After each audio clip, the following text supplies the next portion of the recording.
James Twin for the untouchable True School Sports.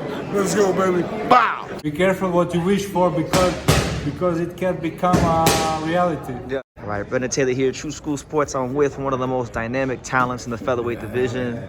Brownsville, Brooklyn's very own Shu Shu, Carrington. Yes, sir. Good to see you, man. Same.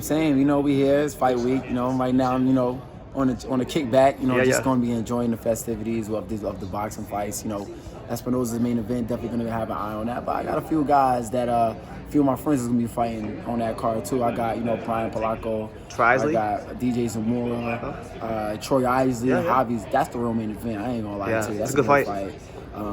Abraham Nova, Andres Cortez. That's gonna be a great fight. So it's gonna be a real treat for the fans. No, for sure, man. Are you sure it's just all business? It's all just chilling? Because I know Espinoza's a champion in your weight class, and I know you are ranked in the WBO, so.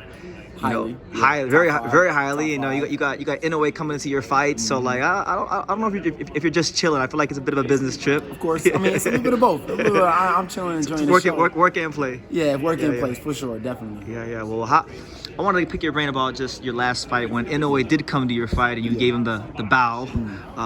What was your reaction when you saw him ringside? Even though probably knew it wasn't really much of a reaction. You know, to be honest, I kind of knew ahead of time that he was going to be there. And, you know, social media, they can't keep their mouth shut. So Twitter is talking about it the whole time. But, yeah, so it was just more so like, you know, a respect thing. Like, he came all the way from, they didn't want to cover it like he came just for the award thing. But he definitely came to see me because you see that he came the fight before I fought and left immediately after I fought. So he came just to see me. I don't care what nobody try to say. I try to slice it and dice it. Make it make sense for me. But yeah, it was a respect thing. Like he got his eyes on me, and I got my eyes on him. And you know, we're really, I think he's one of them guys that's really looking forward to fighting me, and I'm, you know, same. I really respect that. You know, he came to watch me fight, and I'm making noise, man. There's a lot of these guys, you know, that's be trying to talk and say, oh, I'm a prospect. I'm ranked highly in 3 sanctioning bodies. I'm getting the attention from one of the pound-for-pound best in the game right now. What prospect is doing that? You know what I'm saying? I'm fully fledged contender. Put some respect on my name. Your promoter, I talked to Bob yesterday. He sounds like he can't wait to make that fight happen. Like it's a fight that, you know, he's. For sure, I got you, Jay. Got you. He sounds like he's really excited to make that fight down the road, you and Inoue, Bob, because he was talking about like the Japanese coming for Inoue and this, that, and the third, and so sounds like you're going in the right direction. Yeah, definitely, man. The fight is very possible, and everybody that that has the boxing eye would understand that is a great fight to be made. You know, people that don't know, they'll be like, oh, it's he's only 12-0, he doesn't have a belt, blah blah blah. Excuses. If you have an eye for the game, you know that's a great fight to be made. Nah, for sure.